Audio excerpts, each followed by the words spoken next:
You're listening to the Cyberwire Network, powered by N2K.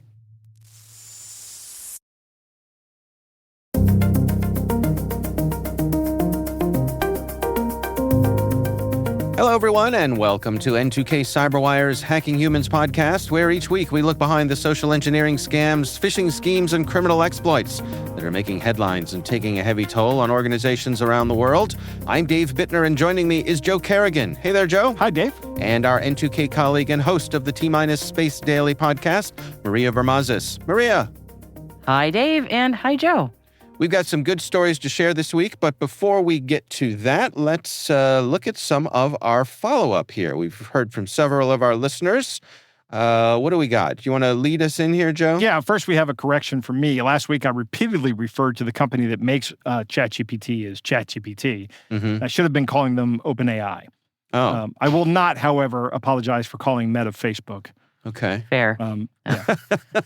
I think it's like calling, what you did was like calling, not calling Google Alphabet. Right. Yeah, I don't want to do that either. Yeah. Still Google. All right. Yeah, forgiven. All right. Next up. We have a message from Chris, who is a longtime listener of the show and loves it. He cannot recall if this has been mentioned by name, but his employer uses a company called HoxHunt, Hoxhunt, for cybersecurity awareness training. And he saw this gem this morning, and it's a definition of the term quishing. Yeah. And it says phishing plus QR codes equals quishing. Yeah. Full body cringe. I mean, I guess I'm not going to fault HoxHunt here, because what they're doing is they're trying to educate employees on the terminology that's used. Yeah. This is not a that used, HoxHunt. though? It is. Yeah. It's not a HoxHunt Quishing? problem. Yeah, quishing. Oh, yeah. Quishing's the thing. All over the place. Yeah. Oh, boy. Okay. But I hate this term so much. Yeah. But I get why HoxHunt has it in their training platform, because that's a term of art, unfortunately. Yeah. It seems like the only people who like these clever little phishing variants are marketing departments. I agree. Yeah, because there's vishing, there's all these different ones. It's like, it's just phishing with extra steps. It's different flavors of it. Can we just be real? Yeah. If you ask me out of context, what is quishing? I mean, maybe I would guess QR code is involved because of the Q, but it's just not. Right. I mean, I'd be afraid. Yeah, I'd be like, oh gosh, is this a round trip to Urban Dictionary or not? Right. You know, like, I don't know, what am I getting myself into This sounds like here? it might be something gross. it does, doesn't it? Or vishing, or Yeah. there's all I sorts don't of know. really weird ones. Smishing. Yeah. Smishing. Yeah. Yep. Ugh. All right. Thank you, Chris. And we've got another bit of follow-up here. What do we got, Joe? So it's from Jay, who says, "Hey, Dave, Joe, and Maria. My wife just forwarded me this news clip about a scam running in large cities. The TLDR, that's short for too long, didn't read, which is what I look for every time, because a lot of these articles are too long and I just won't read them." Nothing? Okay. So If you want to wallow in your own laziness, Joe, right. and brag about it, that's fine. The TLDR is that criminals are sticking cell phones to victims' cars, and these cars are usually desirable models. And then they are using the phones and their GPS tracking features to show up at the person's house and steal the car, which I think is an interesting way to go about stealing a car. Okay. I mean, if you walk up to somebody, right? I mean, you're going to carjack them, right? Or you're going to steal it out in broad daylight. It's going to look kind of suspicious if you're in a parking lot and you're sitting there trying to break into a window or something. But if you can wait until that person goes home and under the cover of darkness, you can go out and steal their car, then I think that's an easier way to do it. I suppose. From a criminal perspective. Well, So do you think... there's a wrinkle in this story that the link, Jay included a link and I was reading it, where they also show up to your house and intimidate you into giving back their phone, which is kind of wild. Because, because I was thinking, why would they not just do this with an AirTag or something where it's not easily... Right. Because that's what I was thinking it was going to be. But they are actually using a phone so they can claim that, like, you stole their phone. So they have a beef with you, basically. So they're showing up at your house going, you took my phone, I want my phone back. And I'm going to take your car for good measure. Right. So it's a whole thing with like, you took my phone, and that's sort of like their lead in. But It's odd. Yeah, it's why it seems overly complicated yet again. But Is this Yeah. So taking advantage of the fact that most phones have magnets built into them now? Is that My like- phone does not have a magnet. Does your phone have a magnet? yeah? It does. yeah, mine does. Yep. iPhones do Really? for the wireless charging. Okay. And so like that's how my phone. What I use it for is that's how my phone connects to my little like dashboard adapter in the car. It just uses that magnetism to click on there. So How does that affect the compass and other gyros? amazingly and head scratchingly, it does not. So the magicians at Apple have figured out a way to get around that huge magnetic field and the still wizards. be able to get the magnetic field of the They use Earth. the accelerometer for the compass, don't they? They don't use an actual magnet. No, they No? use Okay. the compass has a magnetic sensor in it, or at least mine does. Because if I'm too close to a piece of metal, or if I put one of those pieces of metal in the back of my phone case so that I can stick it to a magnet, which I don't Yeah. because it messes up the compass, I get a message It messes up the that compass. says, Okay. "Hey, there's a strong magnetic field, or maybe some metal near the compass. We can't Well, read I'll it." be danged. All right. Yeah. I that's did cool. not know that, and yet another point for Team Apple. Eh, Wow. I will grant you that. All right, we got one more bit of follow-up, and it's coming from inside the house. Yeah. Joe, what do we got going on here? I think I might have a problem, guys. Yeah. Yeah. There's a Yeah, picture we know. in the script here of 6 brand new little chickens, Mhm. and No. they're at my house right now, chilling out in my garage, which I only recently began unpacking, and I started making some great progress. And my wife and daughter said, "Ooh, look at all this space, more chickens." So I of course agreed because I love chickens. Yeah. And I now have 6 little chicks. We're going to try to integrate them with the rest of the flock, but these are ones that lay colored eggs, like little blue eggs and green eggs. And Oh, maybe I'll actually have some green eggs and ham one day. okay. Oh, what kind of chickens are these? Geez, you asked 2. One is an olive layer. That's the one that lays the green eggs. An Figures, yeah, Easter okay. layer that lays a blue egg, and then an Americana, which also lays a blue egg. Huh. A different Ah. colored blue egg. Okay. So we'll Okay. have multicolored eggs along with the Wyandottes, which I've been mispronouncing Wyandotte for a while. I was informed of that one day, last week, I think. I think we haven't seen any eggs from them, but my understanding is they lay brown eggs. They may not. I don't know. We'll see. Okay. So are these going to stay at your house, or are these getting integrated with your daughter's chickens? Probably integrated. Okay. Probably integrated. I mean, I'd love to have 6 little chickens at my house. I'd have Yeah. to build a little chicken tractor, which would be fun. Why would you need to build a chicken tractor? It's What like is a coop. chicken tractor? Oh, a chicken tractor is like a little tiny chicken coop on wheels, Oh. right? So, Okay, so they don't drive it. right. No. That's what I was imagining. Well, it depends on Like a how bunch of advanced I want to chickens get. driving Maria. farm equipment. I'm like, why would you need that? And also, how does that work? Okay. Yeah, I'm just imagining Listen, I little don't know chickens these with things. little cowboy hats, little overalls, Yeah. driving around in little tractor. tractors. Well, you laugh at You this, know? but there was actually Oh my God. a study done in World War II that had pigeons guiding bombs into ships. Yeah, well, there you go. and And you maybe can Google chickens that. and farm equipment. You So know. maybe I'll come up with something similar that has the chickens move the tractor around on their own. Why would your coop need to be movable? Because it would be number one, it's smaller, right? It's a coop and a run built together, so it's not like what my daughter has is a very big coop and a very big run. Okay. So the chickens are in there, but that's really expensive, right? So you can cheaply build a chicken tractor that has a smaller coop for like 6 chickens and then a small run, but you can't have them in that same run every day, all day, every day. You have to move them around the yard or they'll just destroy the lawn. Oh, I see. So yeah. So you They get and depressed also, or something. well, I mean, I don't know that they get depressed. It might actually, decay the food that's there. But also they will poop all over the place. These birds do not care about where they poop. yeah. So you move it around and you don't have to mow the lawn. You probably still have to mow the lawn because these things are going to actually provide nutrients that make the grass grow. I see.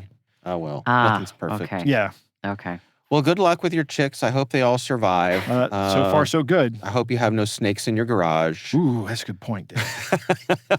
Oh, geez, he's gonna When they're run off this- right now. Gotta when go. they're this big, that's a problem. But when they get bigger, that becomes the snake's problem. Right. Yeah, a full-size chicken will take one of those things out. They'll go, hey, look at this big wiggly worm. Yeah. I had a friend with a I chicken feedback. coop, and the chicken coop had a black snake who was part of the coop. Part of the ecosystem? Yeah, so basically the deal was that in exchange for keeping the rodent population under control, which is what the snake did, Mhm. The snake got eggs. Hmm. So, You'd think he'd be happy with the rodents. well, I mean, I mean, that was the incentive to not get the snake to move along, Okay. right? Yeah. So, I mean, but you got to be okay with snakes, and not everyone is. I'm fine with snakes. Yeah. But not around my little chicks. Yeah. All right, I tell you what, let's take a quick break to hear from our show sponsor. We will be right back with our stories.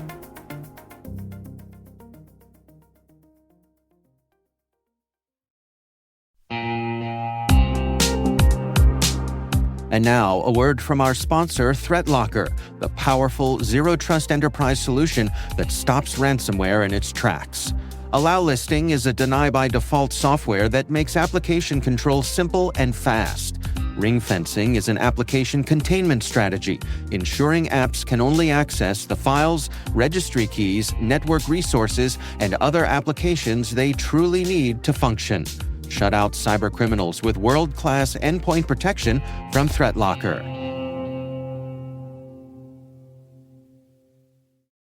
And we are back. Maria, you want to start things off for us this week?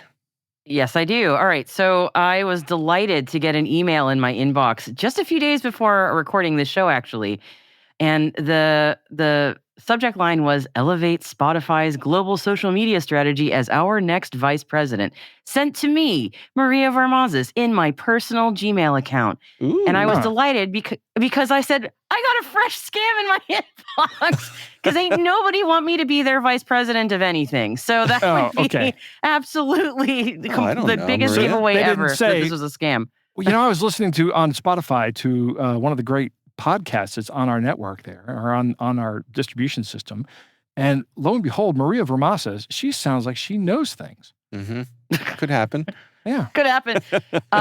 So, quick fun fact, nobody's hiring a vice president in a blind email like this kind of thing. This is never how that kind of recruitment works. So that is, again, like one of the other glaring signs that this is a scam. But I was really kind of excited to get this one in my inbox because I really wanted to see how this one worked. Because I know that there have been variants of the Spotify job hire scam that's been going around in the world of marketing and marketing adjacent people, which I have been for quite some time. So the email I got came from Spotify HR, and the email specifically was a no reply at appsheet.com. Mm-hmm. And that made me go, okay, that is an interesting little inclusion. And the text of the email had, my name. It was very standard. This is the pitch for this job we're trying to hire for.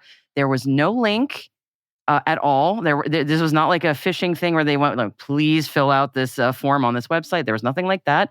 There was no attachment. I even checked the source of the email. There was nothing really dodgy that I could see immediately going on, unless maybe Gmail filtered it out, which is possible. And it was signed, "Best regards, the Spotify recruitment team." Again, this is never how this kind of communication would go. But anyway, Yes. the thing that was interesting is at the very bottom, it again included "powered by AppSheet." So I said, okay, clearly someone has a whole pile of emails of folks like me who have worked in marketing at some time. And they're sending a whole bunch of bulk emails out through AppSheet and hoping somebody will bite. But I was like, where is this? Like, I know this is not real, but what exactly is the scam here? How is it playing out? Can we stop for a second? Because I have an ignorance hole that needs to be filled here. Mhm. Sure. What is AppSheet? Okay, great question. So I didn't know that either. So I actually went to their website, and it's I'm gonna really nutshell it. It sounds like it's a service that allows you to automate a whole bunch of processes. Okay. So if you want to do like, hey, I want to send a whole bunch of people an email, you can automate that through this thing, and you can build like little tiny apps that way. So an automation process thing is sort of my understanding. It's a legit tool. It's a completely legitimate tool. Okay. To me, it sort of reminded me of Zapier a little bit, but not quite. But I'm Okay, sure somebody who uses this heavily will be able to correct me. But it's a completely legit tool. But yeah, again, no job offer would be coming this way. So I was just trying to figure out, like, what exactly is the scam here, aside from this is obviously a fake job. Like, how are they trying to get me? And what are they trying to get me into do? Like, what are they trying to hook me in? So I did a little Redditing because I just really was trying to figure out, like, who else has seen this? This I know is not new. And I was reading through the comments on the scam subreddit of this exact scam. And actually, Mayan Plout, who's been on Hacking Humans, our colleague at N2K, Dave, she's also received a variant of this scam, which I thought was very interesting. She and I sort of are in the same marketing world a little bit. And so somebody who actually fell for this scam wrote down how they got hooked. And apparently, if you respond to this email, even though it's a no reply, somehow if you respond to it, there is somebody who, maybe not on the one that I have, but somebody somewhere is responding to the emails that are being sent blindly to unsuspecting folks. If you respond that you are interested, they forward you information about setting up a call. So again, if you're a job seeker, this might sound really promising. And when you go to the site to arrange a call, I imagine it's probably something like that might look like a Calendly or some kind of service like that. It will list all potential job openings at Spotify. Again, this is not legit, but it will look like it. And then it'll ask you to log into your Facebook or create an email account. And then after trying to create an account via email, it redirects you to a forced Facebook login page, still with the fake job URL at the top. So this is very odd to me that the whole point of this scam is to try and, I guess, harvest legitimate Facebook credentials. I'm not, I don't, I'm just, that was the only thing I could find in the thread of people who got this, who actually sort of went down the rabbit hole of following this scam. It feels like a lot of work to go after people potentially who are looking for jobs to just say, I'm just trying to steal your Facebook creds. But in theory, I suppose those could be creds that are reused in other sites and that could help them validate that this is a real contact. That would be my guess. But I just sort of wanted to put out an FYI for people if they are getting weird outreach, especially if they're looking for jobs, especially if it's Spotify wanting to make you a vice president. Obviously, be careful. But even especially when the scam is not obvious, there is something down the line. And in this case, apparently some sort of credential harvest, either through Facebook or email. So please be careful. It makes me wonder what the comparative value is of different Facebook accounts. In other words, anybody can spin up a Facebook account, and that probably has a very little value. But let's say you took my Facebook account, which has been active for over a decade, Right. and has thousands of contacts and photos and all sorts of things that make it Yes. a legit account, right? Or if you're a So Facebook, my guess is if you're a marketing person like me, you probably have admin access to a lot of company pages that you've been an admin for. Right. So if they Right. hijack your Facebook account, you now have access to a whole lot of other stuff. In theory, although a lot of higher up companies, they don't. They operate differently. There's other processes to prevent something like this happening, but not always. Right. So yeah, someone could go, hey, I now have access to your Facebook account, which you use to log into all of these different companies and manage your social media. So that certainly for me, like 10 years ago, that was how we did this kind of stuff, but I don't do it that way anymore. Right, right. Mhm. I guess there are still some places that allow you to use Facebook as your single sign-on. So, the places you go say, log in with your Facebook credentials, which I would never do, but right. you can do Certainly it. not for So- a job. Yeah. No, not Right. for, I just Yeah. mean like in general. Like once you have someone's Facebook credentials, could you use that to get into other places? It's imagine. possible. Yeah, absolutely. It Yeah. was very popular back when that first rolled out, Facebook single sign-on. Right. But I feel Never like trusted it. most of us have moved away from that. Yes. They were one of the That even first to still exists. offer it, and Yeah. I think it was like right in the crossover between when that sort of thing was being offered and people were realizing that Facebook has no moral compass. So Right. And the integration doesn't always work very well. And, if you get locked Yeah. out of your Facebook account, now you can't log into anything. It's that whole thing. Mhm. right, Yep. right. It Yep. is remarkable how good this email is. I don't see any particular red flags in the grammar or the formatting or anything like that. Exactly. The one Yep. red flag I see is the beginning is, I trust this message finds you well and in excellent spirits, Mm. which smacks to me of AI writing it. Or a translation. No, whenever I have ChatGPT write a letter, Mhm. or whenever I've done this, the opening line is, I trust this message finds you well. Yeah. For some reason, it always opens with that. And when I was working at Hopkins, I would get emails from students that always started with that sentence, like over and over and over again.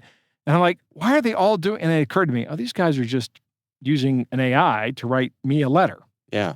So, I wouldn't object to an email that's AI written for something like this, like a job outreach where clearly it's a lot of different people. But again, I didn't even have to open it to know that this was fake. Because again, nobody's reaching out blindly for a vice president role, especially one that I am wholly unqualified for. But again, it's just this is not how this works. It's Don't just sell not. yourself short, Maria. You could you'd kill it in this job. In a sector I have never worked at. Oh yeah, I would totally rock this job. Where's your sense of adventure? Oh my God. How to tank Spotify's social media. Hire me. right. Right.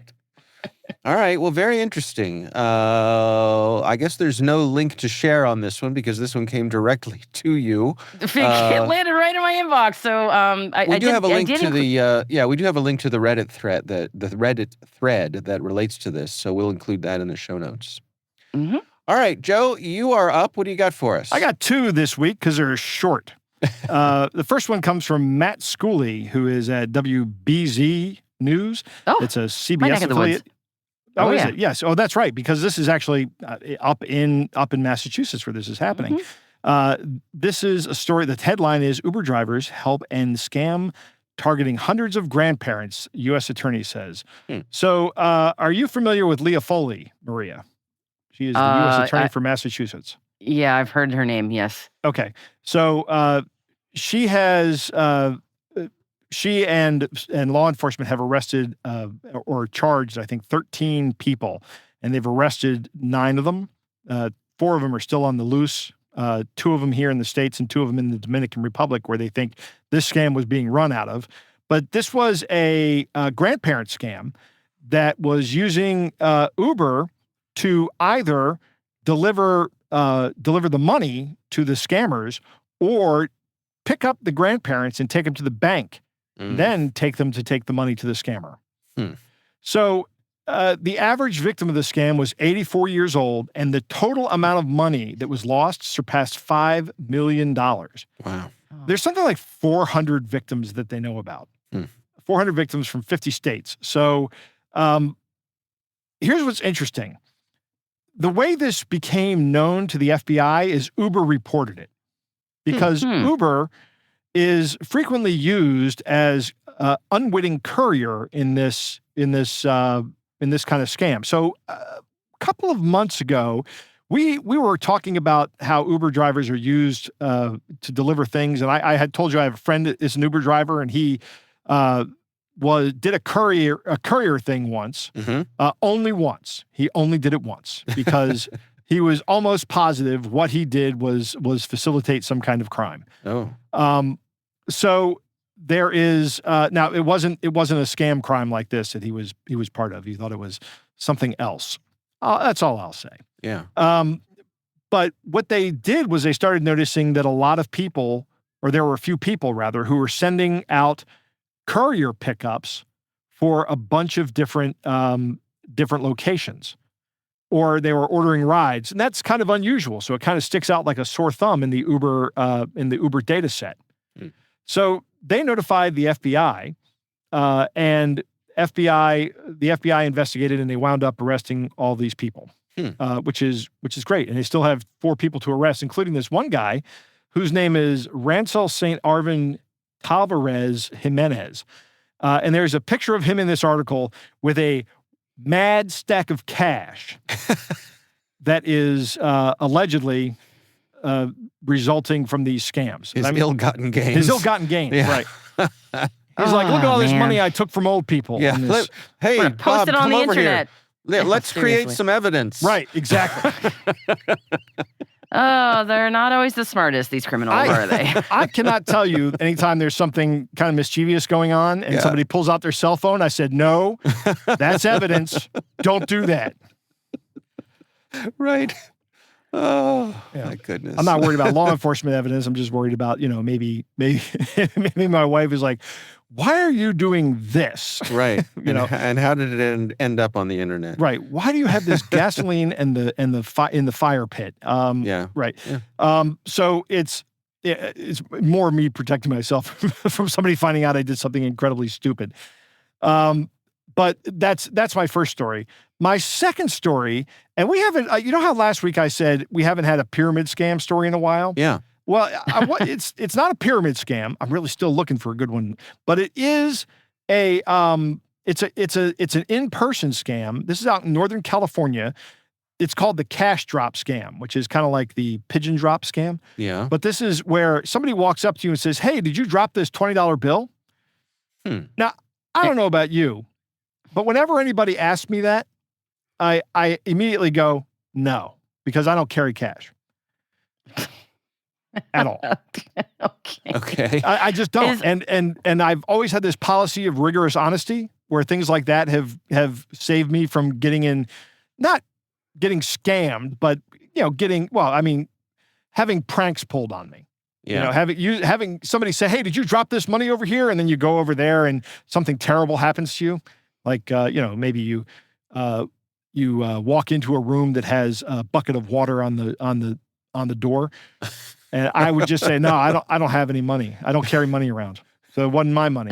Pull my finger. Right. I was wondering if the scam worked like there's a little fishing line attached to the $20 bill, and as you go to reach it, someone's pulling it away from you, and you just keep chasing after it. Right, and then they hit you with a club when you go around a corner. Yeah, I was like, Yeah. was like, hey, you dropped that money, but that's where my mind I would goes. pay $20 to see Joe chasing after a $20 bill on a fishing line. But he doesn't carry cash, so no. I don't carry cash. What would he do with the $20 bill? I would be thinking, hey, I just found $20. Right. That'd be cool. And then I would win $100,000 on America's Funniest Home Videos. Right. I did one time fall for the quarter glued to the floor trick one time. Oh, yeah, sure. It's just a quarter, and I bent down to pick it up, and like a bunch of kids started laughing at me. I was like, yeah. good one. And Did you split your pants? No, I 'cause did that would not. have been perfect. No. Hilarious. But I mean, they were all like, I got you. I'm like, yeah, you got me. Bye. Okay. So, no, the way this works is these guys actually kind of watch you withdraw money from an ATM. So they go up, they get your ATM PIN, and then they watch you withdraw the money, and then they say, hey, you dropped this money. And then they're also kind of pickpockets. So they will either take your ATM card or replace it, swap it out, and then they just go and they make a withdrawal to your account.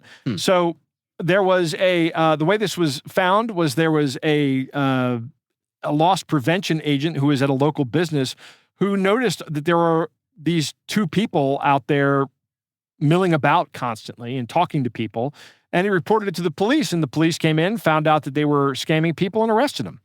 And they're both now in custody, and when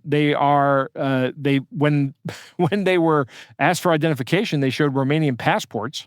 So when they were arrested, they were found to have multiple felony warrants for fraud, identity theft, conspiracy, and caretaker embezzlement / elder abuse. Oh, wow. So these are not just two scammers out in the parking lot. These are serious people that make their living doing this. Right. Professional scumbags. Right. Exactly.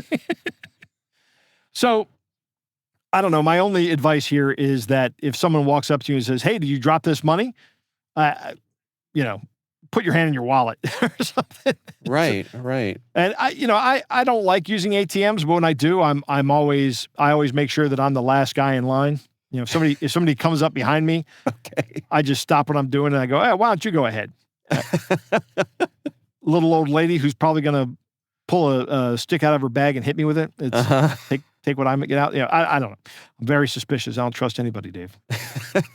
No way to live. I usually use my my grocery store as my ATM if I need to. Yeah, that's a good policy. Yeah. Yeah, you get a little extra money out when you buy something. Yeah, a big public place, Yeah. They typically ask, would you like some cash back? And Mhm. I'll say, oh, sure, why not?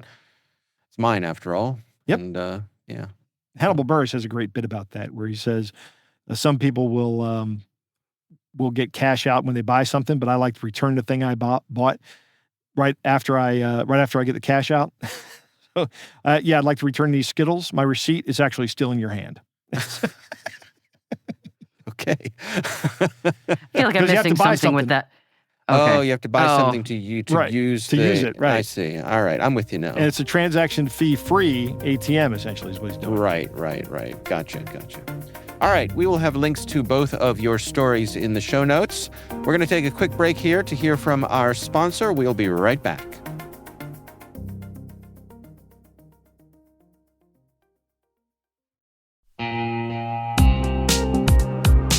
And now, back to our sponsor, ThreatLocker, the powerful zero-trust enterprise solution that stops ransomware in its tracks. ThreatLocker Protect is the core ThreatLocker product focused on endpoint security, designed to prevent unauthorized software from running, control how applications interact, and manage access to storage devices. Its building blocks are allow listing, ring fencing, and network control. Allow listing is a deny-by-default software that makes application control simple and fast. Ring fencing is an application containment strategy, ensuring apps can only access the system resources they truly need to function. Network control locks down access by port, source IP, or dynamically with ACLs that automatically update as IP addresses change. Shut out cybercriminals with world-class endpoint protection from ThreatLocker. And we thank ThreatLocker for sponsoring Hacking Humans.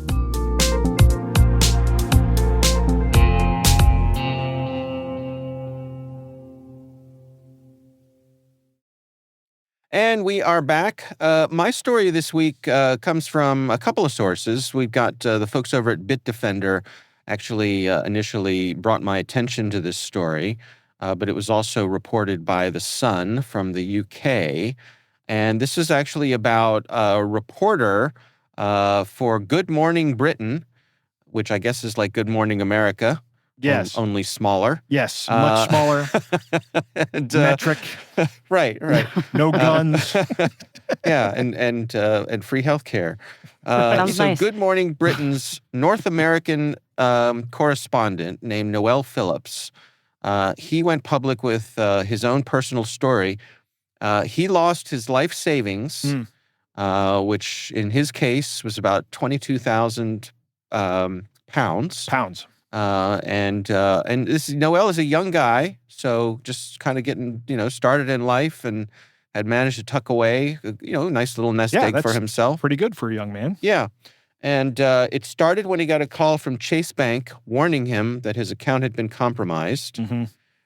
The number matched up with what he had in his phone from Chase Bank, and so he didn't answer that call, but he called them back. And he thought he'd reached customer service, and he had not. So how did? Wait, now I'm confused. Don't ask too many questions, Okay. Joe, because I'm not going to be able to have the answers All to right. them. So once these folks engaged with him, somehow they were able to get inside of his banking app, or I guess I should say, to trigger a notification from his banking app showing a payment that he had not made. Okay. So this freaked him out. He was like, what's going on here? I just got a call from my bank. They said my account has been compromised. Now my bank app is telling me that there's a problem. And he is on the phone with the scammers as all this is happening. But he doesn't think they're the scammers. He thinks they're the bank. So he rushes to his local branch, and the people on the phone with him persuade him to transfer his savings into safe accounts. And I'm putting safe accounts in air quotes. Right. That they say are in his name. So is this at a branch of Chase Bank? Correct. He walks into a branch of Chase Bank. Now, the scammers convinced him that the people at the bank were in on the scam. And so he should not tell the tellers what's going on, because they're in on it. Wow. Okay. Right? Oh my goodness. So he goes to the local bank, transfers this money that he thinks is transferring to safe accounts. He believes that the security folks from Chase Bank are on the phone with him. He gets all this done, and his money is gone. Right. And Chase Bank tells him that they can't recover his money because they don't know who the criminals are. An interesting sort of wrinkle to this story is that in the Sun's version of this story from the UK, they had to point out that because banking laws are different in the US, he can't get his money back. In the UK, he would have gotten his money back. So, right. This was a bank in the U.S. Yeah. So he's the North American correspondent for Good Morning Britain. Right. So here's my question. Does Chase Bank not follow the Know Your Customer regulations? Because these were accounts that were opened at Chase Bank. Yeah. Right? So they... which accounts? The safe accounts? Yes, the safe accounts. I think the safe accounts were just random accounts at some other bank that he routed his money to. Oh, okay. So they weren't Chase Bank accounts. Yeah, I think the fraudsters convinced him that these were safe accounts and that they were with Chase, but they were not. I'm guessing they were with some other bank, halfway around the world. Right. Right. So he did not get his money back because he was the one who put all this into action, right? He walked into the bank and he's the one who transferred it. So it's his, the way the rules are written for us here in the U.S., right? He's responsible for that action. He said that he felt embarrassed, ashamed, and worthless after being a victim. I get it. Yeah. Yeah. And, last week or 2 weeks ago, I talked about how I fell for a phishing email. Right. Cam, and felt very much the same over something small and stupid, like a phishing email. Yeah. I cannot imagine how I would feel over 22,000 pounds. What is that in dollars? Right. What's that in real money? Right. It's under 30K, which is a lot of money. I mean, still, I mean, 30K is a lot of money. Yeah. Yeah. No doubt about it. So in terms of red flags to share with your friends and family, I mean, obviously an incoming call from your bank automatically should be a red flag. Right. You should call your bank back, but use a number is the bank. Right. And it's frustrating how detailed we have to get with this, because now we have to tell people, don't Google the phone number of your bank. Right. Right. Yeah. Because it might not be the number for your bank that comes back. It's a paid ad that the scammers have bought. Right. Targeting you. They want to target you. So when you get the number, get the local number for your local branch. Right. But look at this case. He physically went to his bank. Right. He got in his car. And because he didn't say what this was about because he'd been told that the bank was in on it. I'm sure had he mentioned what this was, the bank's been trained to tell people, hey, that's actually a scam. Let's maybe slow down. But he didn't say anything because he was primed not to. Right. Yeah. That's so now the criminals are trying to work around that. Yep. I am wondering, genuinely wondering, given that he has a sort of public profile job, did his employer train him at all and saying, hey, because you have a high profile job, you might be getting targeted in scams that are going to go after you like this? I'm wondering, because again, anybody can get hit by a scam like this, but especially if you're regularly appearing on TV, this feels like something that your employer should be maybe going a little bit out of their way to tell them be very, very vigilant. Right. Yeah, I just wonder. Yeah. Right. Yeah. I think the way this, I don't know, I'm not familiar with how these anti-fraud things should go. But when you get a call from fraud prevention, you should be able to say, that's not me, lock it down. And you shouldn't have to take any other action. Yeah. They're the bank. They're the bank security department. If they are calling you, because fraud prevention will call you. Right. And when they call you, they say, hey, was this you buying, I don't know, $100 worth of chickens at Tractor Supply? Because that couldn't no be rational Joe. Man would do such a thing. No. And I have to go, isn't it interesting, though, also that we sort of have become primed to think that if there's a mistake that it's on us to fix it, and that the banks will do nothing to help you. And I think that's also maybe a panic that's spurring people to take these actions that end up hurting them in the long run. Because think about it, if you get a call, they're not going, and we'll fix it. We just called you to make sure. These scammers are going, and it's your job to fix it, and everyone's going, Okay, that makes sense. Right. Um, So, like no customer mean- service. yeah, that's Yeah. I may have mentioned this before. A few months ago, I was chatting with a friend of mine who's a commercial banker, and he was saying just what a huge amount of his time every day is taken up dealing with scams. right. I can only begin to It's imagine. it's a gigantic problem for banks. Yeah. I don't know. I think the answer here for the bank is to not conduct any transactions with somebody that's on a phone. Just look at them and go, we can't conduct any transactions for you when you're on the phone. Sorry. Oh, right. If you're If you're on the phone, we can't help you. So interesting wrinkle to this. They actually mentioned in the story that he had an earbud in his ear.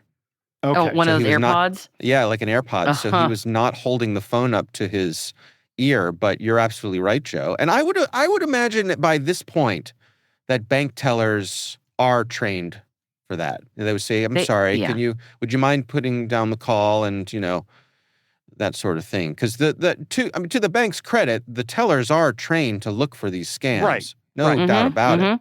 Yeah. And certainly have helped save people from Right. them. Because it is Yes. much easier to tell someone that's a scam, your money's fine, than it is to have to respond like your friend does to the I've now lost 23,000 pounds. What are you going to do Right. about that? Right. And now you have to get legal involved, right? Yep. And that's not going to be cheap.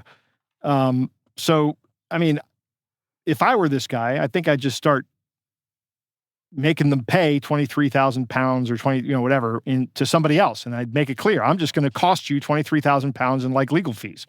So it's cheaper for you to give me back my money, or I'm going to continue to just file these lawsuits against you. Because I can go down to court and file lawsuits against you all day. I'll learn how to do it. It's good to have a vindictive You would, streak. Joe. Yes. Yeah, and I know you would, Joe. I And would. I'm I imagining absolutely from the would. bank's point of view, they're going, you made a transaction that you later regretted, but you did it knowingly. Right. That is not our problem. I'm sure that Right. that is what the bank is saying, and I hate taking their side on this, but Yeah. I'm I just can- imagining. yeah. I'm imagining, Joe, much like the person in your story called the police about the person hanging out outside of the bank, Right. that the similar thing would be happen. That they call the bank and they'd say, "There's a guy who's hanging out in front of the bank every day, all day," and they'd say, "Oh, that's just Crazy Joe Kerrigan. Crazy old Joe Kerrigan. Crazy Joe. Yeah, he wired all of his money to somebody, and now he's made it his mission to." He's warning everybody on their way in and to not do business with us. But yeah, he's harmless. He's harmless. He's harmless. Mostly harmless. Yeah, just don't make eye contact. Don't with make him. eye contact. Don't Yeah, talk just to him. super super about annoying. chickens. Harmless, Right. but super annoying. Yeah. That largely describes what I am. Yeah. All right. We'll have a link to that story in the show notes. Joe, Maria, it is time to move on to our catch of the day.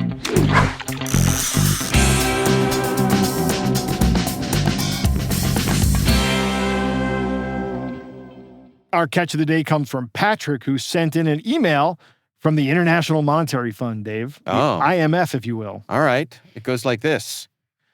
The International Monetary Fund is compensating all the scam victims with sum of $9.8 million US, and your email address was found on the list.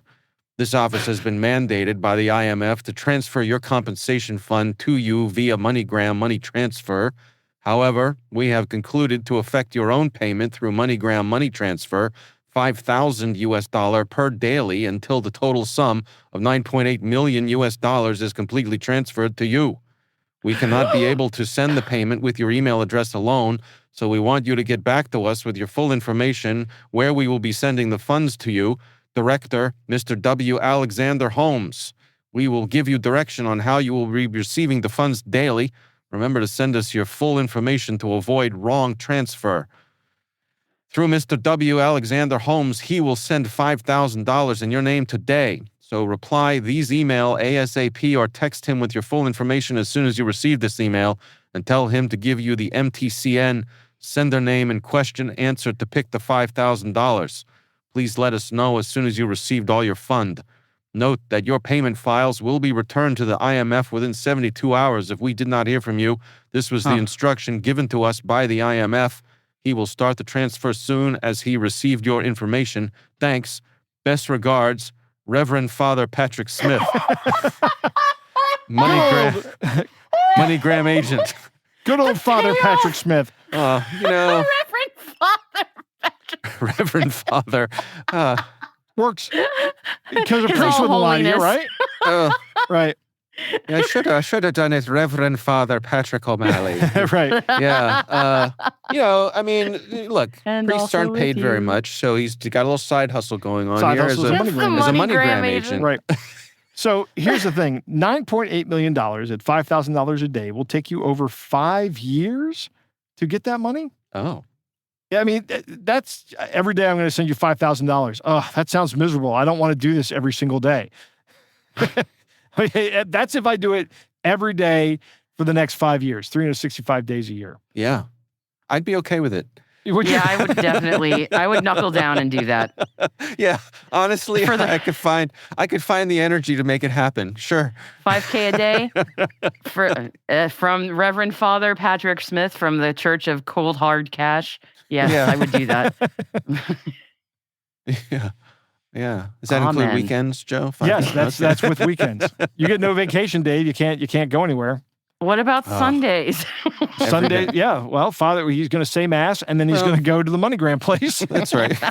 I mean, he's going to expect you to put a little something in the plate when they pass Right, it around yeah, because that's he right. knows. That's you know, true. you're right. not- there's no holding back from the good Father Smith because Right. he knows that now you've I got. expect to see $500 in the offertory plate today right. because I know I And gave more you on Easter and $5,000 Christmas. this morning. Yes. Get the old priestly stink eye on your way out of church. Don't want that to happen. All right. Well, that was a good one. Right. We would love to hear from you. If there's something you'd like us to consider for the show, please email us. It's hackinghumans@n2k.com. We're going to take one more quick ad break here. We will be right back.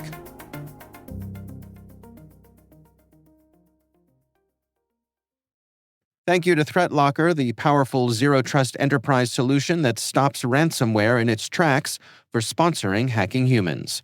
Visit threatlocker.com. And that is Hacking Humans, brought to you by N2K Cyberwire. We would love to hear from you. We're conducting our annual audience survey to learn more about our listeners. We're collecting your insights through the end of August. There's a link in the show notes. Please do check it out. This episode is produced by Liz Stokes. Our executive producer is Jennifer Iben. We're mixed by Elliot Peltzman and Trey Hester. Peter Kilpie is our publisher. I'm Dave Bittner. I'm Joe Kerrigan. And I'm Maria Varmazis. Thanks for listening.